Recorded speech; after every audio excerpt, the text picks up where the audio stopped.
மிதுன ராசி அன்பர்கள் இவர்கள் வாழ்க்கையில் பார்த்தீங்கன்னா பொதுவாகவே எந்த விதமான ஒரு தவறுமே செய்திருக்க மாட்டாங்க. எல்லோருக்குமே ஒரு நன்மையை தான் செஞ்சுருப்பாங்க. தன் கூட பழகிறவங்களோடையும் சரி, தன்னை சார்ந்து இருப்பவங்களுக்கும் எப்போதுமே ஒரு நன்மையை தான் எப்போதுமே நினைப்பாங்க. தன்னுடைய மனசால கூட எந்த ஒரு விதமான ஒரு துரோகத்தையும், இவங்க அழிஞ்சு போயிடணும், இவங்க நல்லா இருக்கக்கூடாது அப்படின்ற எந்த விதமான ஒரு சொல்லும் செயலும் செய்யாதவர்கள் நீங்க மிதுன ராசி என்பர்கள். ஆனாலும் செய்யாத தப்புக்கு நிறைய ஒரு தண்டனைகளை அனுபவித்துட்டு இருக்கிறவங்களும் நீங்க தான் மிதுன ராசி என்பர்கள் தான். இப்படிப்பட்ட இந்த மிதுன ராசி என்பர்களுக்கு இந்த 9ஆம் இடத்துல இருக்கக்கூடிய அந்த சனி பகவான் அஷ்டம சனியில இருக்கும் போதே பார்த்தீங்கன்னா நிறைய மிதுன ராசி என்பர்கள் உங்களுடைய வாழ்க்கையவே இழந்துட்டீங்க. ஒரே 2 வருஷம்தான் இது நாள் வரைக்கும் இருந்த மகிழ்ச்சி எல்லாமே போயிடுச்சு. அந்த அளவுக்கு அந்த 2 வருஷம் அஷ்டம சனியில நான் மிகப்பெரிய ஒரு பிரச்சனைகளை சந்தித்து அதிலிருந்து மீள முடியாத ஒரு நேரத்தில் இருக்கிறேன். இப்போ 9ஆம் பாக்கியஸ்தானத்தில் இருக்கக்கூடிய அந்த சனி பகவான் எங்களுக்கு நல்லதை கொடுப்பாரு. நாங்களும் இது நாள் வரைக்கும் வெயிட் பண்ணிட்டு இருந்தோம். ஆனாலும் எந்த விதமான ஒரு மாற்றமுமே எங்களுக்கு கிடைக்கல அப்படின்றவங்களுக்கு தான் இந்த பதிவு. இந்த கடைசி இறுதி கட்டமாக அந்த சனி பகவானுடைய பயணம் இந்த கும்ப ராசியில முடிய போகுது. மார்ச் மாதம் 29ஆம் தேதி வரை தான் இந்த கும்ப ராசியில இந்த சனி பகவான் இருக்க போறார். இதுக்கு அடுத்து அந்த மீன ராசியை நோக்கி பயணிக்க போறார். இந்த இருக்கக்கூடிய இந்த 120 நாட்கள்ல இந்த மிதுன ராசி என்பர்களுக்கு என்ன மாதிரியான பலனை கொடுக்க போறாருன்றது தான் நம்ம இந்த பதிவுல தெளிவா பார்க்க போறோம். நான் உங்கள் ஆஸ்ட்ரோ பூர்ணா. எல்லோருக்கும் அன்பார்ந்த வணக்கங்கள். மிதுன ராசி அன்பர்கள் எப்போதுமே ஒரு துடிப்பாக இருப்பாங்க. அதே சமயத்துல நிறைய ஒரு திறமைசாலிகளாக இருப்பாங்க. அட்வைசரி ஒர்க்லாம் பார்த்தீங்கன்னா ட்ரெயினரு, அடுத்து அட்வைசரி ஒர்க்கு, பேங்கிங் நாலேஜ், இப்படி இந்த மாதிரியான பல்வேறு திறமைகளை உடையக்கூடிய இந்த மிதுன ராசி என்பவர்களுக்கு இந்த காலகட்டம் மிகப்பெரிய 120 நாட்கள்னு சொன்னோம்னா 120 நாட்களுமே இவங்களுக்கு ஒவ்வொரு ஒரு மணித்துளியும் ஒரு பொன்னான ஒரு மணித்துளியாக தான் இருக்கும்.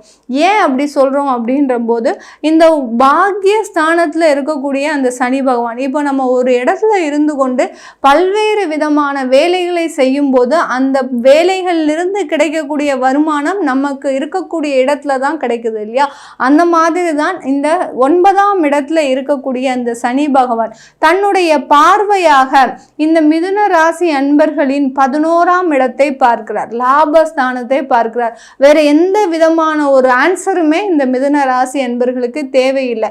இப்போ சனியினுடைய பார்வை மட்டுமே அங்க பலனாக இருக்க போகுது. ஏன்னா சனி பகவான் ஆயுட்காரகன், நீதிமான், அடுத்து பார்த்தீங்கன்னா கர்மகாரகன். ஒருவர் செய்யக்கூடிய அந்த பாவ புண்ணியங்களுக்கு தன்னுடைய அளவுகோலை வைத்து அவர்களுக்கு பலனை கொடுக்கக்கூடியவர். சில பேருக்கு சனி திசையே நடந்துட்டு இருக்கும் மிதுன ராசி அன்பர்களுக்கு. அப்படிப்பட்ட அன்பர்களுக்கு எல்லோருக்குமே பார்த்தீங்கன்னா இந்த அஷ்டம சனியின் காலத்துல கொடுத்த அந்த வேதனைகள் இன்னும் மீள முடியாத ஒரு துயரத்துல இருக்கிறீங்க. இப்படிப்பட்ட இந்த மிதுன ராசி என்பர்களுக்கு அந்த 11ஆம் இடத்துல இருக்கக்கூடிய அந்த சனி பகவான் பார்த்தீங்கன்னா அந்த 11ஆம் பார்வையாக பார்க்கக்கூடிய அந்த சனி பகவான் அளப்பரிய மகிழ்ச்சியை கொடுக்க போறார். 11ஆம் பார்வையா பார்க்கும்போது மிகப்பெரிய ஒரு மகிழ்ச்சியை கொடுக்க போறார். 11ஆம் இடம்னு சொன்னாலே எல்லாருக்கும் என்ன சொல்றோம்? லாபஸ்தானம், அடுத்தடுத்து முன்னேற்றத்தை அடையக்கூடிய ஸ்தானம், வளர்ச்சியை கொடுக்கக்கூடிய ஒரு ஸ்தானம் தான். இப்போ இந்த மிதுன ராசி என்பவர்களுக்கு அந்த வளர்ச்சி எல்லாமே ஒரு உறுதி செய்யப்பட்ட ஒரு வளர்ச்சியாக தான் இருக்க போகுது. இந்த சனி பகவானின் மூலமாக உங்களுக்கு தேங்கி கிடந்த அந்த தொழிலில் இருந்த கடன் எல்லாமே தீரக்கூடிய ஒரு நேரம். ஏன்னா இந்த மிதுன ராசி அன்பர்களுக்கு அந்த சனி பகவான் உங்களுடைய ருணரோக சத்ருஸ்தானமான அந்த விருச்சிக ராசியை பார்க்கிறார். அந்த விருச்சிக ராசியை பார்க்கும்போது உங்களுக்கு அந்த கடனிலிருந்து விடுதலை அப்படின்றது இந்த மிதுன ராசி அன்பர்களுக்கு ஒரு அதிகாரபூர்வமாக இந்த சனி பகவான் உங்களுக்கு கொடுக்க போறார். இனிமேல் உங்களுக்கு கடன்றது பார்த்தீங்கன்னா நீங்களா போய் தேடிக்கிட்டாதான் உண்டு. இனிமே அந்த கடனே இருக்காது அப்படின்னு சொல்லக்கூடிய அளவிற்கு இந்த 120 நாட்கள்ல கடன்னு, அதாவது எந்த அளவுக்கு நீங்க சுறுசுறுப்பா வேலை செய்யணும்னு நினைச்சீங்களோ மிதுன ராசி என்பர்கள், என்ன வேலை செஞ்சாலும் எனக்கு ஏதாவது ஒண்ணு நல்லது நடந்தாதான் என்னால சுறுசுறுப்பா வேலை செய்ய முடியும் அப்படின்னு நினைக்கக்கூடிய இந்த மிதுன ராசி என்பர்களுக்கு அந்த சுறுசுறுப்போடு வேலை செய்யக்கூடிய ஒரு மாற்றத்தை இந்த சனி பகவான் கொடுக்க போறார். அடுத்து பார்த்தீங்கன்னா இந்த மிதுன ராசி அன்பர்களுக்கு அந்த சனி பகவானின் பார்வை உங்களுடைய முயற்சி ஸ்தானத்தை பார்க்கிறார். அந்த சிம்ம ராசியை பார்க்கும்போது இது நாள் வரைக்கும் உங்களுக்கு முயற்சியில் பலவிதமான ஒரு தடைகளும் தாமதங்களும் இருந்திருக்கலாம். ஒருத்தர் வெளிநாட்டுக்கு போகணும்னு நினைப்பீங்க, ஆனால் பார்த்தீங்கன்னா இங்கே வேலை பார்க்குற இடம் உங்களால் டாலரேட்டே பண்ணிக்க முடியாது. அந்த அளவிற்கு நம்ம போய் வெளிநாட்டுக்கு முயற்சி செஞ்சால் நமக்கு வேறு ஏதோ வேலை கிடைக்குது, இதுலேயே நம்ம எத்தனை நாள் வேலைக்கு போக போகிறோம் அப்படின்ற மாதிரியான ஒரு மன உளைச்சல்கள் அந்த இடத்துலலாம் இருந்திருக்கும். அந்த முயற்சின்றது உங்களுக்கு ஒரு எட்டா கனியாகவே இருந்திருக்கும். எவ்வளவோ முயற்சி எடுத்து பார்த்துட்டோம் மேடம், ஆனாலும் எங்களுக்கு சேர வேண்டிய அந்த நன்மைகள் சேரவே மாட்டேங்குது அப்படின்னு சொல்லக்கூடிய இந்த மிதுன ராசி என்பவர்களுக்கு இந்த காலகட்டம் உங்களுடைய முயற்சிகள் எல்லாமே ஜெயமாகுவதற்கு, அதுதான் அந்த உபஜயஸ்தானம் 3ஆம் இடம்ன்றது சொல்றது பார்த்தீங்கன்னா உபஜயஸ்தானம். அந்த இடத்துல அந்த சனியினுடைய பார்வை விழறதுனால கொஞ்சம் தைரியமா எல்லா முயற்சிகளையும் எடுத்து நம்ம இந்த ஒரு ரிஸ்க் எடுத்து பார்ப்போமே. ஏன்னா இந்த மிதுன ராசி என்பர்கள் நீங்க இது நாள் வரைக்கும் எடுத்த ஒரு ரிஸ்க்குனால நிறைய பிரச்சனைகளை அனுபவிச்சிங்க. அதனால இப்போலாம் பார்த்தீங்கன்னா உங்களால் ரிஸ்க் எடுக்கிறதுக்கே பயமா இருக்கு. ஏதாவது செஞ்சுட்டு நம்ம வேற எதையாவது இழந்துடக்கூடாது, இதுவரைக்கும் இழந்த இழப்புகள் போறோம் அப்படின்னு நினைச்சிட்டு இருக்கக்கூடிய இந்த மிதுன ராசி என்பர்கள் இந்த காலகட்டம் ஒரு தைரியமாக ஒரு முயற்சியை எடுப்பதற்கு உண்டான ஒரு காலகட்டமாக இருக்கும். இந்த மிதுன ராசியில மிருகசீரிட நட்சத்திர அன்பர்கள் இருக்கிறீங்க. மிருகசீரிட நட்சத்திர அன்பர்களுக்கு நீங்க இழந்த சொத்துக்களை வாங்குவதற்கு உண்டான ஒரு நேரம். ஏன்னா 11ஆம் இடத்தை அந்த சனி பகவான் பார்க்கறதுனால தொழில் ரீதியாக வருமானம் வரப்போகுது, வேலை சம்பந்தமான வருமானம் வரப்போகுது. உங்களுக்கு வர வேண்டிய ஒரு பாக்கிகளும், அதாவது யாருக்காவது கடனாக கொடுத்துருப்பீங்க, ஒரு 3 வருஷ காலமாக உங்களுக்கு எந்த விதமான ஒரு ரியாக்ஷனுமே இல்லாமல் அந்த போட்ட பணம் எங்கே இருக்குதுன்னே தெரியாத அளவுக்கு இருந்திருக்கும். அது எல்லாமே உங்களுக்கு திரும்பி வரக்கூடிய ஒரு நேரம். அதனால ஒரு புது இன்வெஸ்ட்மெண்ட்டை நோக்கி பயணிக்கக்கூடிய ஒரு நேரமாக தான் இந்த 120 நாட்கள் இந்த மிருகசீரிட நட்சத்திர அன்பர்களுக்கு இருக்க போகுது. அடுத்து திருவாதிரை நட்சத்திர அன்பர்கள் ராகுனுடைய நட்சத்திரம். திருவாதிரை நட்சத்திரம்னு சொல்லும் போது எல்லாருக்குமே ஒரு பயம் இருக்கும். அதே சமயத்துல திருவாதிரை நட்சத்திரத்துல பிறந்தவர்களும் பார்த்தீங்கன்னா பிறந்த ஒரு 11 வருஷத்துல மிகப்பெரிய ஒரு பிரச்சனைகளை எல்லாம் அனுபவிச்சிருப்பீங்க.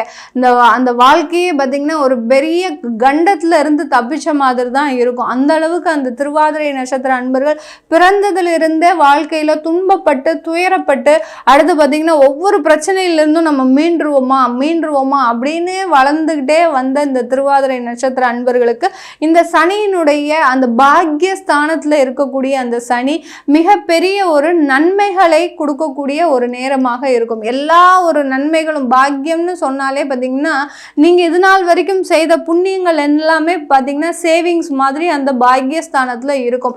எப்போவோ கொடுத்த ஒரு ஹெல்ப்பானது இப்போ உங்களுக்கு உதவி செய்யக்கூடிய ஒரு நேரமாக தான் இருக்க போது இந்த திருவாதிரை நட்சத்திர அன்பர்களுக்கு.